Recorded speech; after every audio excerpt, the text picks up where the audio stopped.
You know that feeling when you're just overwhelmed by choices? Like, you have no idea what the right thing to do is? Well, today we're going to dive into a really ancient conversation. It's between a guy named Uddhava, who is feeling exactly that kind of confusion, and his guide Krishna. And what they talked about? Wow. It's basically a timeless roadmap for finding clarity and, freedom in our own lives. So, where does this whole thing kick off? Well, it starts with a problem that is just so human, so universal: confusion. See, Uddhava, he's a good guy, he's wise, he's devoted, but he's totally hit a wall. He's looking out at the world and just feels completely lost. And I mean, who hasn't felt that way before, right? And his question, it just gets right to the heart of it all. Just picture it. You're being bombarded with advice from everywhere: self-help books, gurus, social media, you name it. And they're all telling you different things about how to live a good life. That's exactly where Uddhava's at. He's basically asking, with all this noise, with all these contradictory rules, how in the world do we find what's actually good and right for us? And Krishna's answer is it's brilliant, seriously. Because he doesn't just throw another rule on the pile. No, instead of making things more complicated, he just slices right through all the confusion. He gives Uddhava and us this simple, elegant framework to make sense of it all. He says, look, when you boil it all down, for every single person everywhere on this planet, there are really only 3 main paths to freedom. Not hundreds, just 3. That's it. So here they are. First up, you've got Jñāna-Yoga, the path of knowledge. This one's for the analytical types, the ones who really want to understand the nature of reality. Then there's Karma Yoga, the path of action. This is for people who are deeply involved in the world. And finally, you have Bhakti-Yoga, the path of devotion, which is all about love and faith. You can kind of think of them like 3 different highways, all leading to the same amazing destination. But here's what's so crucial, what really makes this teaching special. Krishna says there is no single best path, not at all. The right one for you depends completely on who you are and where you're at in your life right this second. So let's kind of dig in and see which one might resonate with you. And this is where it gets super practical. Okay, so Jñāna-Yoga, the path of knowledge. That's for someone who's really genuinely ready to step back from the material world. But Karma Yoga, the path of action, well, that's for pretty much everyone else, right? Those of us with jobs, families, ambitions. It's like the perfect antidote to burnout because it's all about finding purpose inside your daily life, not trying to escape it. And then there's Bhakti-Yoga, the path of devotion. That's for the person who's maybe developed some faith, but is still figuring out how to deal with all their worldly attachments. All right, so maybe you're looking at those 3 paths and thinking, I don't know, none of those feels like a perfect fit for me right now. What if you're kind of floating somewhere in between? Well, the beauty of this whole teaching is that it has an answer for that exact feeling. And the advice is surprisingly simple. It's basically just keep doing what you're doing, but do it well. Go to work, pay your bills, take care of your family and friends. Don't just drop your responsibilities. The idea here is that by handling your business, by performing your role in the world with integrity, you build this stable foundation. And it's from that stability that deeper spiritual insights, things like detachment or faith, can start to grow naturally later on. So we've got the how, right? We have these paths we can walk. But now Krishna kind of raises the stakes. He starts to explain why it's so important, so urgent to start walking, right now, in this life. I mean, just think about this for a second. The human experience is framed as the ultimate spiritual opportunity. It's not like heaven, where there's constant pleasure and we'd be too distracted to look for anything deeper. And it's not like hell, a place of constant pain where we'd be too overwhelmed to even try. No, life here on earth, it's this perfect mix of joy and sorrow. And that mix gives us both the motivation and the ability to really, truly grow. And this next metaphor just makes the urgency crystal clear. He says the human body is like a well-built boat. You've got a guru, a teacher who's the captain, and you've even got me, Krishna says, as a favorable wind pushing you along. So to be given all of that, the boat, the captain, the wind, and to just choose to stay stuck in the harbor, well, that's seen as the biggest waste imaginable. It's like being a killer of your own soul. Okay, so we've got the path, and we definitely feel the urgency. But what's the destination? Where are we actually sailing to? This is the final piece of the puzzle, and Krishna reveals a goal that, well, it just might surprise you. Now, the text really puts a special spotlight on Bhakti-Yoga, that path of devotion. It says that with sincere devotion, a person can get anything they could ever dream of. everything you could get from other paths like work or knowledge. You could attain heaven, liberation, even the supreme divine home itself, if you wanted it. But, and this is the big twist, the highest devotees, they desire none of those things. I mean, what a radical idea, right? Most spiritual paths are all about achieving something, getting to heaven, reaching enlightenment, moksha, freedom from the cycle of rebirth. But here, the ultimate state is when you're offered all of that, the whole a prize, and you just gently turn it down. The love itself becomes the goal, not a tool to get something else. And that's how we get to the final answer. The supreme good that Uddhava was asking about? It's not a place you arrive at. It's a state of being. It's complete detachment, being totally free from wanting anything at all. It's a devotion that's practiced just for the sake of it, without wanting anything in return. The journey isn't about gaining freedom, it's about becoming so free that you don't need anything, not even the concept of freedom itself. So, this ancient conversation leaves us with a truly mind-bending thought to chew on. It takes us from that initial state of confusion, gives us a really practical map, and then points to a destination that's beyond anything we could have expected. So the question it leaves us with is this: what does it actually mean to be so free that you desire nothing, not even freedom itself?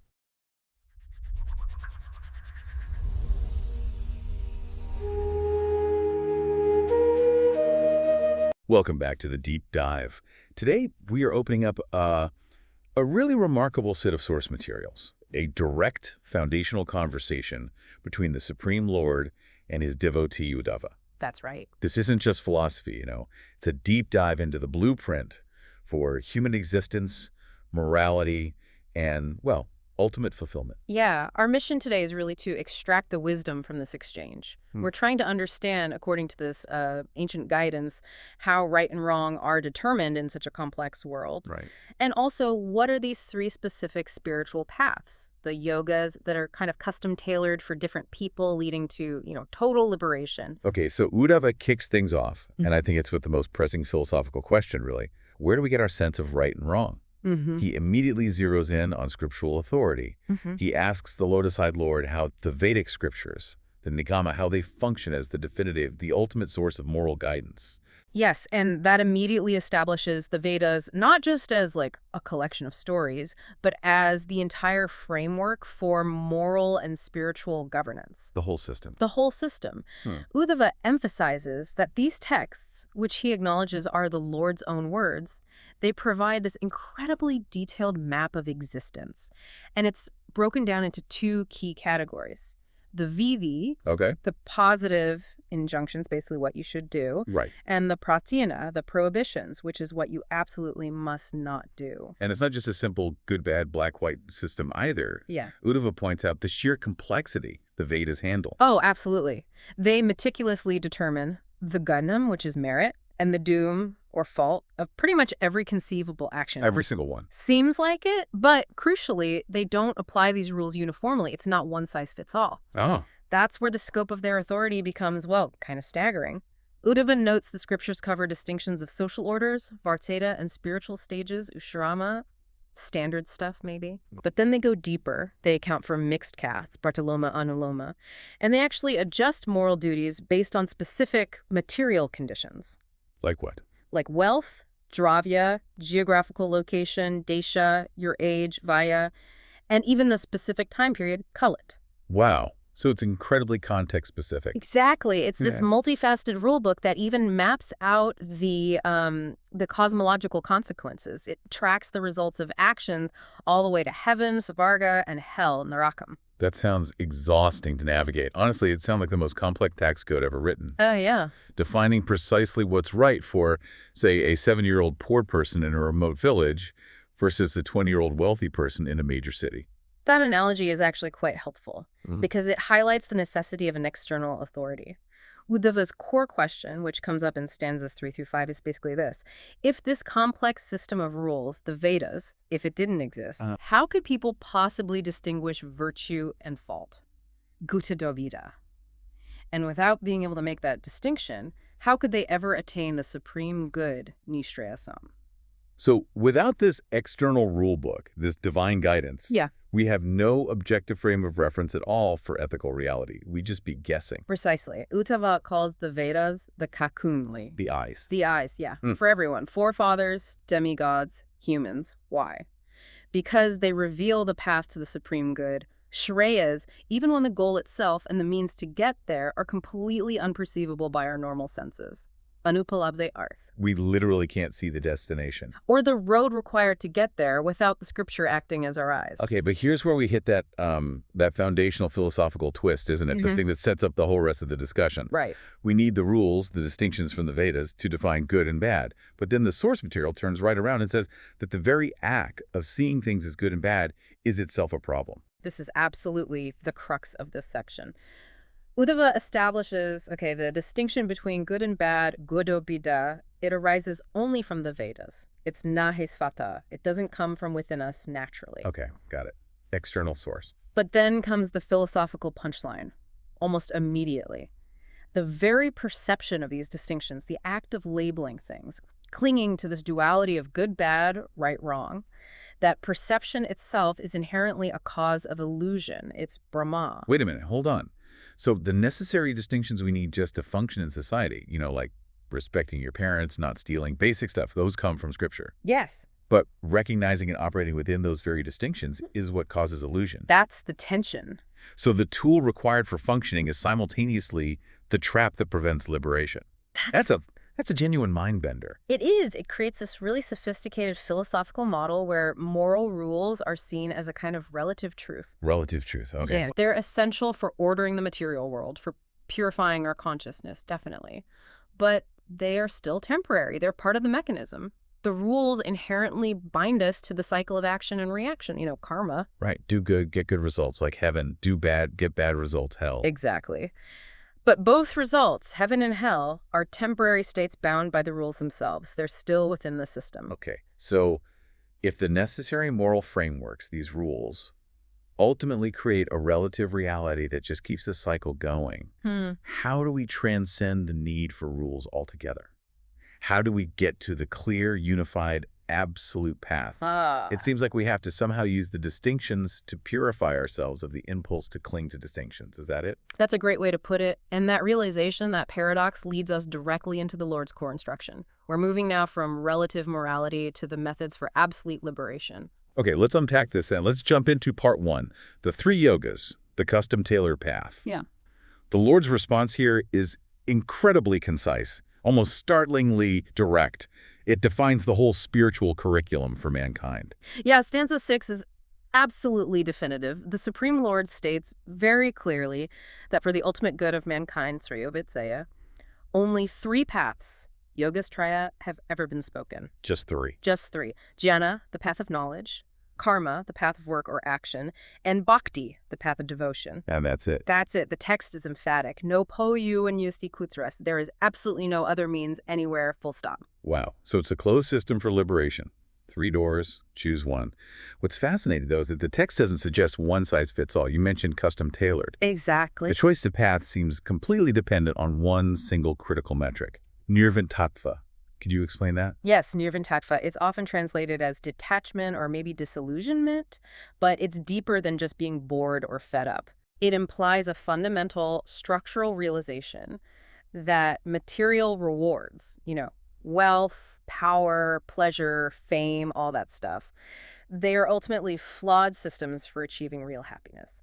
It's not just a temporary feeling. It's seeing through the whole illusion of material success itself. So it's a level of insight, really. A level of insight, yes. And stanzas 7 and 8 segment the entire potential audience for these paths based on their level of this nirvantattva, this disillusionment. Okay, let's break them down. Let's start with Jnāna-Yoga, the path of knowledge. Who's that for? Okay, Jñāna-Yoga is reserved exclusively for the most detached. It's for those who are already deeply disillusioned, the nirvantinam. And specifically, it mentions renunciants, jnasinam. People who've already sort of checked out of the worldly game. Pretty much. These are individuals who've already severed most external ties. They're ready to tackle reality head-on through pure intellectual analysis, deep contemplation, and self-realization. They're prepared to understand the nuts and bolts of the universe, its elements, its causes, its ultimate source, to basically break the illusion intellectually. Okay, makes sense. Then we have Karma Yoga, the path of prescribed action.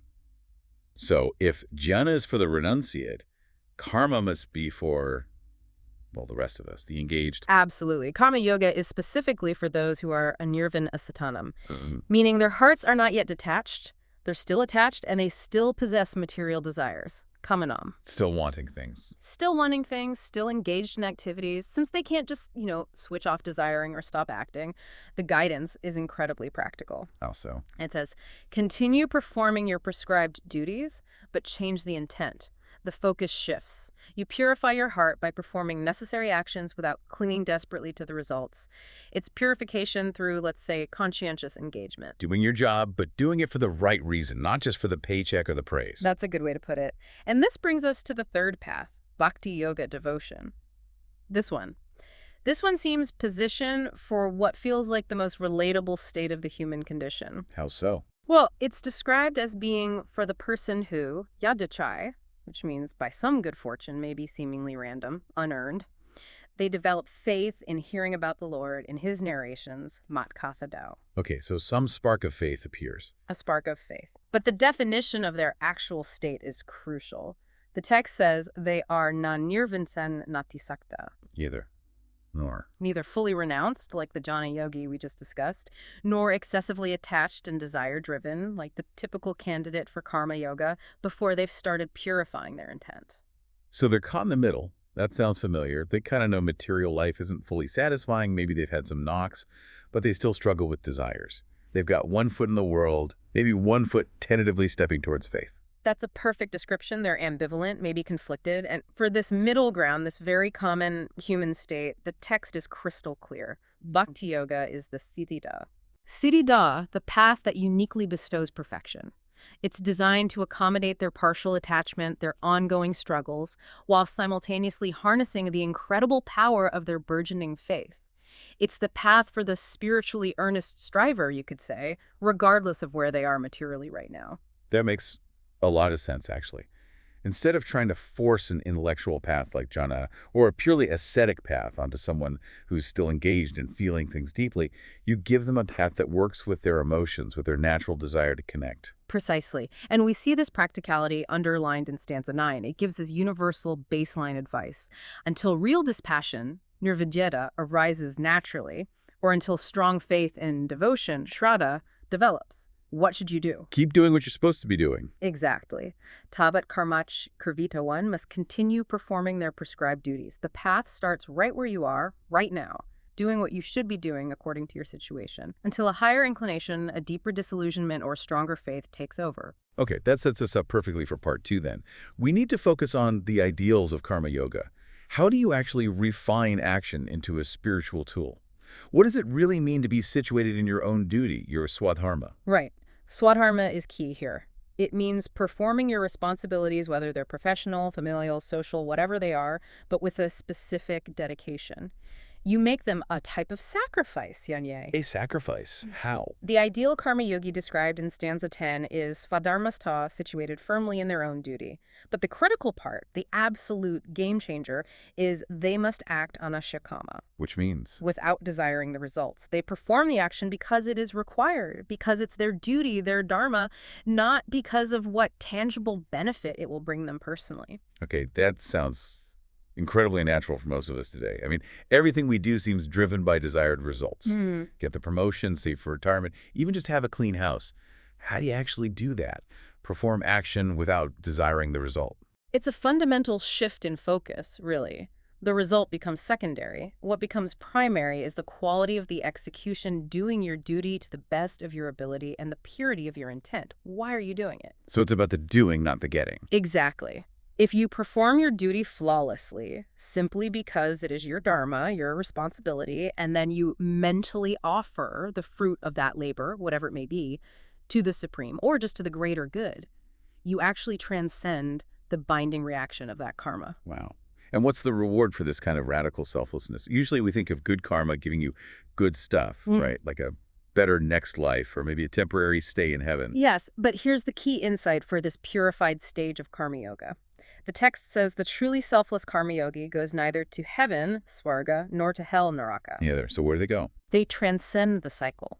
Provided, the text adds, They adhere purely to their prescribed duties and don't engage in other non-prescribed or forbidden acts. Yari and Jñāna-Samakaret.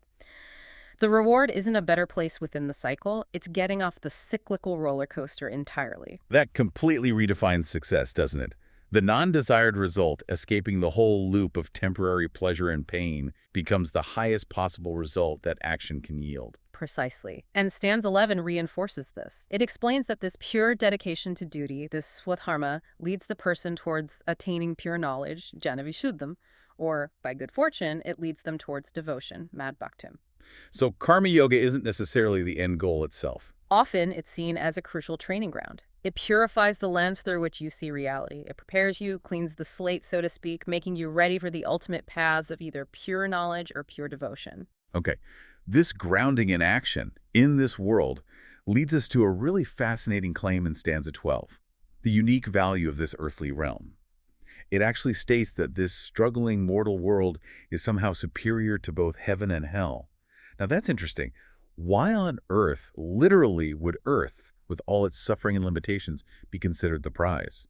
Well, think of existence, the cosmos, as a kind of multi-tiered curriculum, maybe? Okay. According to this text, both the residents of heaven, the Svarjitya, who are busy enjoying the fruits of their past good deeds, and the residents of hell, the Niraiti, who are undergoing purification through suffering, both of them, actually desire to be back here in this earthly world, Idam Lokam. They want to be on Earth. Why? I thought heaven was the goal. Not the ultimate goal, according to this. They want to be here because Earth is the sadhakam, the conducive field. It's the place specifically suited for active spiritual progress. Specifically, the text says, it's the only realm where the real spiritual work, the cultivation of knowledge and devotion, jnana bhakti-pam, is truly effective and fundamentally transformative. That's a massive insight. So heaven is just like a vacation spot. You're cashing in your good karma chips, you're enjoying, but you can't really make significant spiritual progress or change your ultimate trajectory there. Right, you're just spending down your account. And hell is like a detention center. You're forced to pay off your karmic debts through suffering. But again, not much room for proactive growth. Exactly. So Earth, with all its challenges, its mix of pleasure and pain, its limitations, and crucially, our free will here. Yeah. It's the only active development lab for the soul. That's a perfect analogy. We have the ideal environment for real change, for transformation, but, and this is crucial, the text immediately issues a sharp warning. Uh-oh. If this unique opportunity, the sadhakam, this conducive field, is misused, it becomes a sadhakam. Unfavorable. Worse than unfavorable. It becomes detrimental. It's like being given the most precious, rare tool imaginable, but if you misuse it or just let it rust, you're actually worse off than if you'd never been given it in the first place. The stakes are incredibly high.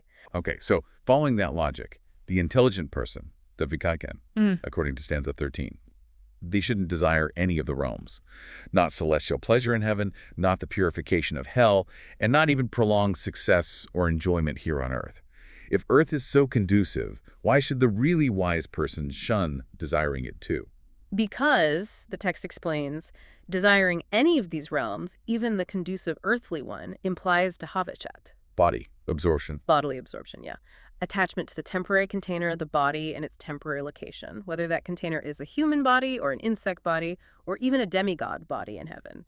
Attachment to the form. And attachment is the root of the problem. Attachment inevitably leads to delusion, pramajati. True wisdom, therefore, lies in desiring only liberation from all temporary bodies and locations, not desiring a better temporary situation within the cycle. That urgency, then, the absolute necessity of utilizing this rare human life before attachment, sinks us completely.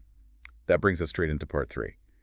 The human body as the ultimate vessel for liberation. Exactly. The Lord makes the imperative immediate and personal in stanza 14. Knowing the mortal nature of this life, one must strive for liberation of bhavaya gaita. Right now. Right now. Before death, puramatua, don't wait. This mortal life, martyamapi, it's acknowledged as the very thing that bestows the highest goal, artha siddhidam, the ultimate success. If. There's always an if. If one remains vigilant. Apramata. Vigilance, constant awareness, is presented as the price of spiritual freedom. The text uses such vivid imagery here to drive home this urgency. That analogy of the bird and the tree is particularly powerful, I think. Oh, it really is. It's designed to stick with you, absolutely. Stanza 15 paints this picture.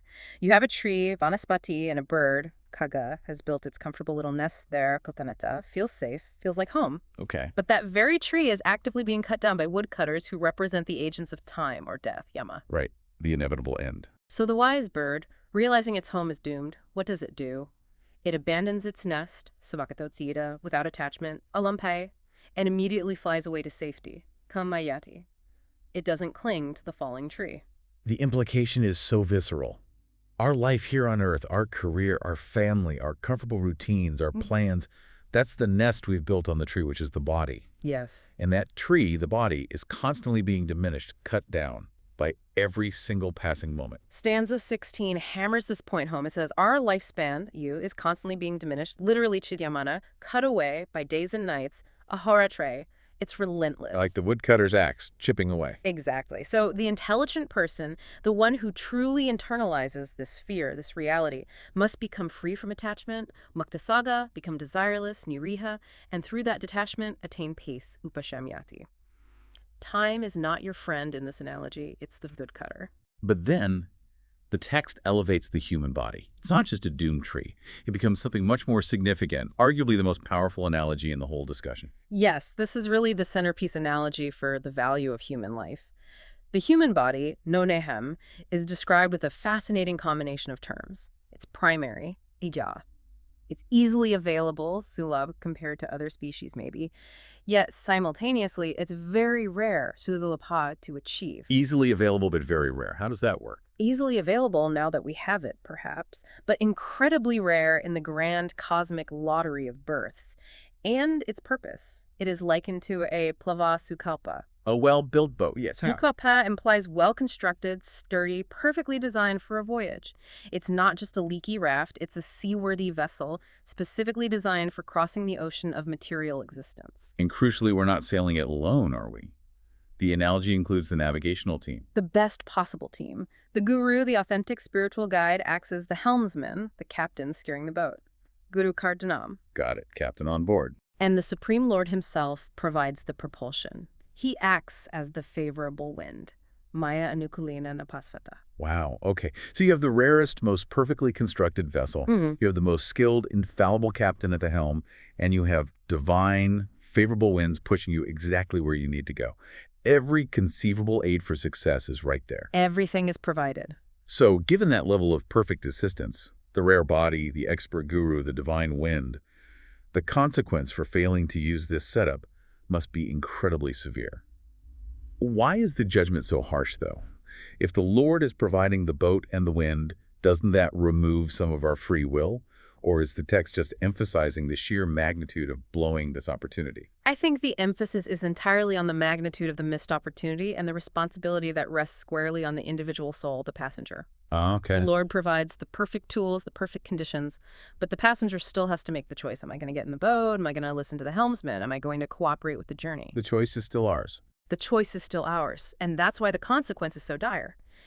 If a person, a man, Puman is used, having been given all this incredible aid, still does not cross the ocean of material existence, fav of him. The Lord uses this shocking term. He calls that person sa atmaha. Which means? A killer of his own soul, a self-killer. Wow, a self-killer. Yeah. That's an intense moral condemnation. It really highlights that this human life isn't just some random biological event. It's presented as a divinely sponsored escape route. Exactly. And to consciously or negligently reject that escape route is seen as an act of ultimate spiritual self-harm. It underscores that the opportunity is so rare and the resources provided are so perfect that failure can only really be attributed to a fundamental rejection of one's own highest interest, one's own self. It puts immense immediate pressure on the choices we make today, right now. Okay, so if we accept this urgency, if we commit to one of these paths of yoga, what are the practical steps? Specifically, how do we handle the biggest internal obstacle most of us face? The mind. The constantly chattering, wandering mind. This seems to transition us neatly into part 4, the practice of mind control. Yes, for anyone seriously pursuing yoga, whether it's Jnana-Yoga directly or the focused practice that prepares one for bhakti, the prerequisites mentioned here are consistent. You need to be detached, nirvanta, disinterested in worldly flickering, virakta, and have controlled senses, saihendriya. Those are the entry requirements, so to speak. Okay. And the core task, laid out in stanza 18, seems to be fixing the mind. That's the job, yes. The yogi is instructed to fix the unwavering mind, akala mana, upon the true self, atmana, through consistent, dedicated practice, abhisana. Practice is key. But the text immediately acknowledges the problem, right? The mind isn't easily fixed. It's described as chira anavastitam. Meaning it wanders quickly, it's inherently unstable, that's its nature. My mind wanders constantly, like every few seconds sometimes. The standard Western self-help approach often feels like suppression, trying to forcefully push thoughts away, or just brute forcing focus. Does the text advocate that kind of mental strong-arming? Absolutely not. And this is such a critical nuance, often missed in popular discussions of meditation or mind control. Okay. The text says, when the mind wanders, which it will do, the yogi, without laziness, a tantrita stay alert, must bring it back under self-control. Atma vashanayat. How? By gentle persuasion. Anurhina margoda. Gentle persuasion. And Rutina Margot, that really stands out. Why is gentle persuasion considered superior to suppression or fighting the mind? Well, think of the mind like a powerful, slightly wild horse, arvata. That's an analogy used a bit later in stanza 21. Okay, a wild horse. If you try to violently suppress or break a powerful horse, what happens? It bucks, it revolts, it might injure itself, it might injure the rider. It creates more conflict. Right. Similarly, if you try to forcefully suppress the mind, maybe you get temporary quiet. But the suppressed thoughts, the suppressed energies, they just build up pressure underground, so to speak. And eventually they tend to explode into even greater distraction or maybe even neurosis. Okay, that makes sense. Gentle persuasion, on the other hand, means persistent, nonviolent redirection. You acknowledge the mind's tendency to wander, there it goes again, without judgment, without frustration, and you patiently, gently bring it back to the object of focus, over and over and over again. Like training, not breaking. Exactly. The mind learns obedience through developing trust and habit, not through fear or force. And this requires a specific quality of intelligence, doesn't it? Not just brute will. Yes. Stanza 20 emphasizes that the mind's course, its wandering tendency, managata, shouldn't just be ignored or let loose. Instead, control must be maintained using sattva sampanaya buddhya. Intelligence endowed With goodness, with clarity, with sattva. It's about leveraging the highest, clearest quality of discernment available to us to maintain that gentle, persistent self-control. Using wisdom, not just willpower. And this patient, persistent effort, it's elevated pretty high here. It is. The control of the mind, manasa sangraha, is explicitly defined in stanza 21 as the supreme yoga, paramat yoga. It's the pinnacle of yogic practice. Wow. The supreme yoga is just managing your own mind. Managing your own mind. And the text reiterates the horse analogy here. This mental control must be practiced again and again, repeatedly, just like mastering that wild horse. And why? The goal is hadiyatam anvichan. Seeking knowledge of the heart. Seeking the true knowledge, the understanding that resides within the heart. The heart is presented as the ultimate target of this purification process. Controlling the mind cleans the pathway to understanding the heart. The source material also offers some specific analytical techniques, especially for those maybe more inclined towards the intellectual Jenta path. It mentions using Sakya analysis. How does that work in practice? Right. Sakya analysis is essentially a method of mental forensics, you could call it. It involves contemplating the processes of creation and dissolution, bhava apyao, in a very specific sequential way. The term used is pratiloma and alomata. Okay, can you break down that term? Pratiloma anulomata.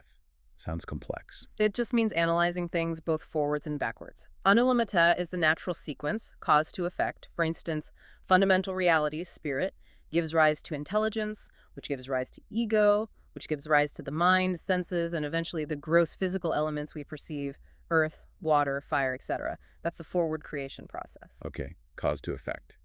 And pratiloma. Pratiloma is the reverse order, effect back to cause. So it's like reverse engineering existence, mentally dismantling things. Precisely.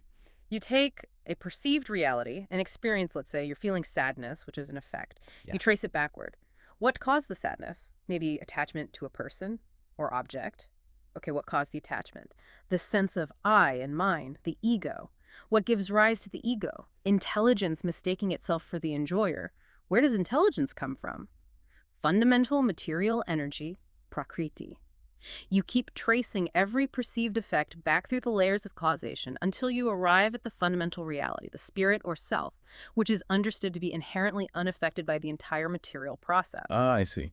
By mentally taking it apart, you see it's all temporary and constructed. Exactly. This intellectual dismantling of reality is designed to make the mind tranquil, prasidati, because it starts to realize the temporary composite nature of everything it normally gets agitated about. That makes the idea of analytical contemplation much clearer. So for the detached scholar, the Uddhava, the text says repeated contemplation, a nusantaya of the ultimate object, the self or the supreme, causes the mind to abandon its inherent wickedness or restlessness, daradmya chayati. The intellect gets purified through sheer sustained focus on ultimate reality. Yes. And stanza 24 nicely summarizes the authorized methods for engaging and controlling the mind. You can use the limbs of yoga, like yama, restraints, and niyama, observances. You can use philosophical analysis, anvikikya, like the Saikya we just discussed. Or you can use worship and devotion, mama arka upasanavid. Those three categories. Those three. And then a clear warning, nayanyer, never by other means. Stick to these prescribed, authorized methods for lasting success. Don't try shortcuts or unauthorized techniques. Okay. And what about setbacks? What happens if a dedicated yogi slips up? If, maybe out of negligence, pramadana, a committed practitioner commits a condemnable act, karma vigarhitam, are they doomed? Do they need some external penance? The guidance in stanza 25 is remarkably pragmatic and, importantly, self-correcting within the path itself. It says the yogi must burn away that sin, dahed aha, not by performing some separate external ritual or penance, but by yoga itself. Your Jñāna-Yoga. So the practice itself is the purification. Exactly. The spiritual fire, the clarity, the strength generated by the consistent practice of yoga is considered the only thing truly capable of purifying the error from its root. It reinforces the idea that the path itself is self-sufficient, containing both the means for progress and the means for correcting deviations. That leads us perfectly then into the fifth and final segment. This focuses on the path that the text seems to present as the most complete, perhaps the most merciful route. Exclusive devotion, bhakti. We established earlier that steadfastness in one's duty, nitya-svasvedikar, is a foundational virtue, sukhas. But now the focus shifts to the person who might be struggling even to maintain that discipline consistently. Yes, this is the moment where the text shows profound understanding of, well, deep human vulnerability. It makes the teaching incredibly relatable, I find. Stanza 27 describes the devotee who has faith, jata shraddha. They're also detached, at least intellectually, from many worldly activities, nirvanta sarva karmasu. And they even know that material desires ultimately lead to misery, dukhat makan kaman. They get it, intellectually. Okay, sounds like they're on the right track. But here's the but. They are still anushara. They're unable, they don't have the power yet to fully renounce those sense desires in practice. They know they shouldn't, but they still feel compelled. They're caught between knowing the truth and fully living the truth. Okay, that describes probably most of us, most of the time, doesn't it? We know we shouldn't eat the junk food or waste time scrolling or get angry, but we still struggle with those impulses daily. What is the Lord's instruction for this struggling yet sincere person? The advice is beautiful, actually. The Lord advises this faithful devotee, this Shraddhala, to still worship him lovingly, ajitamaprika, and with firm determination, dohanishkaya. Keep going with the devotion even while struggling. Keep going. This is the key insight. The practice of devotion itself is presented as the cure. Even while still sometimes indulging in desires, the instruction is to maintain the critical awareness and condemnation, garhayan dukkhadarkakar, recognizing and mentally condemning those desires as ultimately misery-producing. So the core purifying act isn't the immediate, perfect renunciation which they can't manage yet. It's the ongoing, determined devotion, coupled with the awareness that the desires are problematic. Exactly. The devotee is essentially saying, look, I know this desire is bad for me, I don't approve of it, and yet I'm struggling, but I will continue my devotion, which I know is good and true. Precisely. The commitment to the positive practice, the devotion, becomes the flame that slowly, steadily burns away the seeds of attachment in the heart, even while some of the leaves, the superficial actions or desires, might still be temporarily active. You use the strength of the positive commitment to gradually eradicate the negative weakness from within. And the mechanism, the how of this transformation, is detailed in stanza 29, right? Yes. It explains that by consistently practicing this instructed devotion, Bhakti-Yoga, the problematic desires, the kama, lingering in the heart, are fundamentally destroyed, nashanti. Why? because the Supreme Lord himself becomes firmly situated within the heart, Mayisthite. So devotion literally changes the inner landscape. The presence of the divine displaces the urge for mundane gratification. That's the principle. The focus on the divine relationship fills the space previously occupied by material wanting. And once that inner transformation occurs, once the Lord is actually perceived directly as the supreme soul within everything, Akilatmani, then we get that ultimate trifecta of liberation mentioned in stanza 30. Yes, this is described as a total liberation package deal. 3 absolutely fundamental things happen simultaneously. First, the knot of the heart is broken. Vidyati hridaya granthyo. This refers to that hard psychological knot of ego, the false identification of I and mine. Okay, the ego knot breaks. Second, all doubts are cut chidyante sarva saishe. All philosophical confusion, existential angst, questions about who am I, what is the goal, they all just vanish in the face of direct perception. No more confusion. And third, all accumulated karmic reactions are destroyed, kanyante kasya karmach. The entire backlog of pending results from past actions is wiped clean. It's described as a complete spiritual rebirth, a total reset. This strongly seems to confirm the supremacy of bhakti in this particular teaching. It appears to yield instant and complete results. Results that the other paths, like jhana or karma yoga, might require decades of incredibly rigorous effort to even approach. Stanza 31 makes that point quite explicitly. It states that for the yogi who is dedicated to the Lord, mad bhakti yuktasya, neither pure knowledge, jnana, nor dry renunciation, vairagya, is generally considered superior to or even necessary alongside devotion. So devotion itself is sufficient. Devotion is presented here as the path that inherently incorporates and ultimately supersedes the benefits obtained through the other paths. It contains their essence, but adds the element of divine grace and relationship. And it's even presented as the ultimate spiritual shortcut, almost, in stanzas 32 and 33. It truly is, in a sense. The text says the devotee attains easily, anjasa meaning smoothly, without excessive difficulty, all the desirable results that can possibly be obtained from every other conceivable good practice. For all of them. All of them. It lists karma, pious action, austerity, tapasa, knowledge, jhana, other forms of yoga, charity, dana, adhering to religious duties, dharma, and basically any other auspicious activity, shreyobir itawar api. Bhakti grants the fruit of all these combined. That's incredible. And furthermore, if the devotee happens to desire it, even if it's just a passing thought, yadivanyachati, they can easily achieve heaven, smarga, liberation, apavargam, merging into Brahman, or even the Lord's personal supreme abode, madama. Whatever goal they might conceive of is readily available through devotion. So bhakti essentially provides the destination of all possible spiritual paths, regardless of the devotee's initial starting point or even their lingering desires.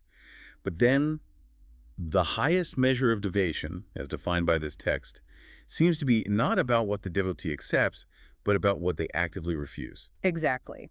This brings us full circle back to the highest philosophical standard discussed earlier. Stanza 34 notes the defining hallmark of the truly exclusive devotee, the akantina, who are described as saintly and sober-minded.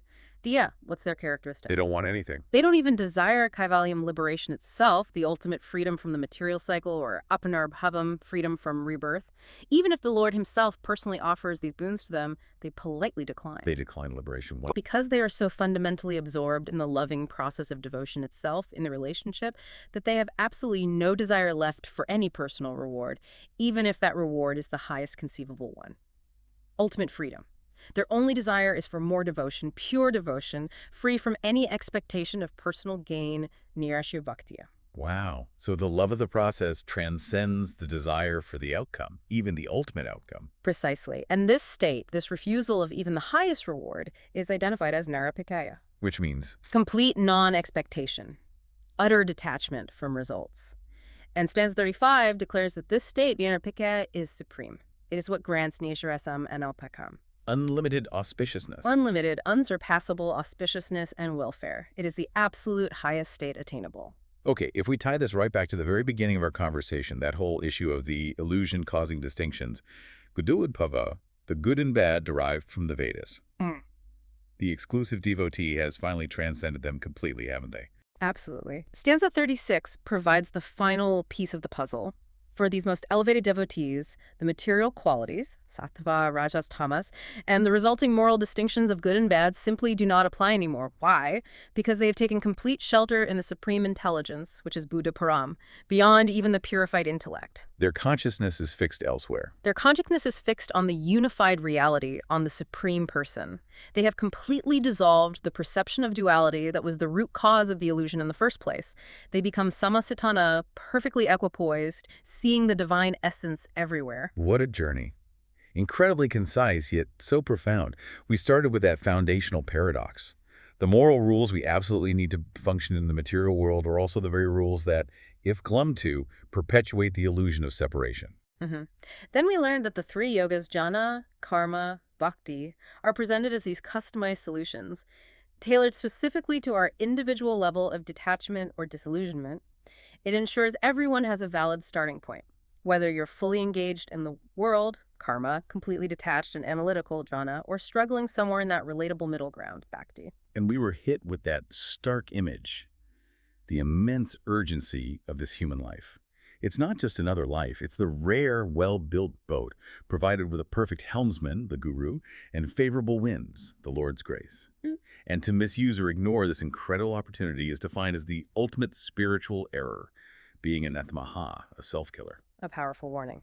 And finally, we were shown Bhakti-Yoga, devotion, presented as the ultimate cleansing fire. It allows the devotee to make tangible progress even while still grappling with lingering desires, and it ultimately ensures total liberation simply through the steady focus of love, determination, and divine grace. Okay, let's quickly summarize the biggest takeaways for everyone listening before we wrap up. The core message seems to be that the path to the supreme good isn't about inventing new spiritual systems or philosophies. It's about honestly recognizing our current stage of detachment, our nirvinkatva, and then sincerely choosing and applying one of the three time-tested prescribed yogas. Right. And the distinction between what these stages achieve is quite clear in the text. Karma Yoga purifies our actions and prepares the ground. Jnana-Yoga purifies the intellect through rigorous analysis and discrimination, and Bhakti-Yoga purifies the heart directly through developing divine love and relationship, and in doing so, it's said to grant the results of all the other paths combined. And interestingly, the ultimate philosophical reward, the highest state described, isn't actually getting to heaven or even achieving freedom from rebirth, as desirable as those might seem. It's reaching a state of perfect, desireless detachment, narapekyam, and finding fulfillment in pure, unconditional devotion itself. Exactly.